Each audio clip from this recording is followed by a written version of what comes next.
கரூரில் தனியார் பேருந்து மோதிய விபத்தில் இருசக்கர வாகனத்தில் சென்ற 7 மாத கர்ப்பிணி மற்றும் சிசு உயிரிழந்திருப்பதாக தற்போதைய அண்மை தகவல் வெளியாகியிருக்கிறது.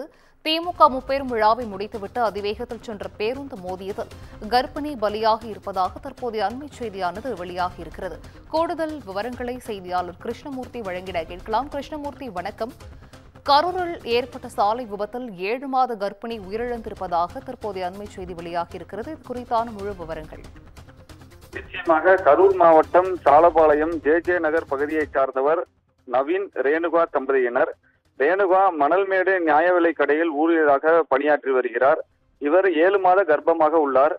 நேற்று கணவன் மனைவி இருவரும் கரூரில் இருந்து வீட்டிற்கு கோவை சாலை வழியாக இருசக்கர வாகனத்தில் சென்று கொண்டிருந்த போது தண்ணீர் பந்தல் பகுதியில் திமுக மாநாட்டை முடித்துவிட்டு சென்ற பேருந்து இருசக்கர வாகனத்தின் மீது மோதியதில் ரேணுகா, நவீன் கீழே விழுந்துள்ளனர். இதில் ரேணுகாவிற்கு பலத்த காயம் ஏற்பட்ட நிலையில் இருவரையும் மீட்டு ஆம்புலன்ஸ் மூலமாக கரூர் அரசு மருத்துவக் கல்லூரி மருத்துவமனைக்கு கொண்டு சென்றனர்.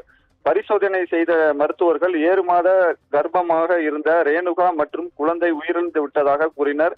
இந்நிலையில் படுகாயமடைந்த நவீன் சிகிச்சை பெற்று வருகிறார்.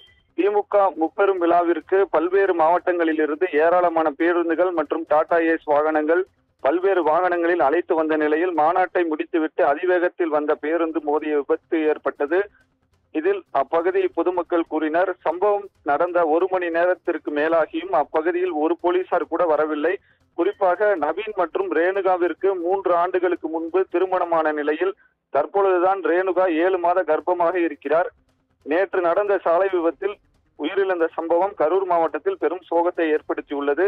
சிந்துஜா. நன்றி கிருஷ்ணமூர்த்தி, விவரங்களை வழங்கியமைக்கு நன்றி.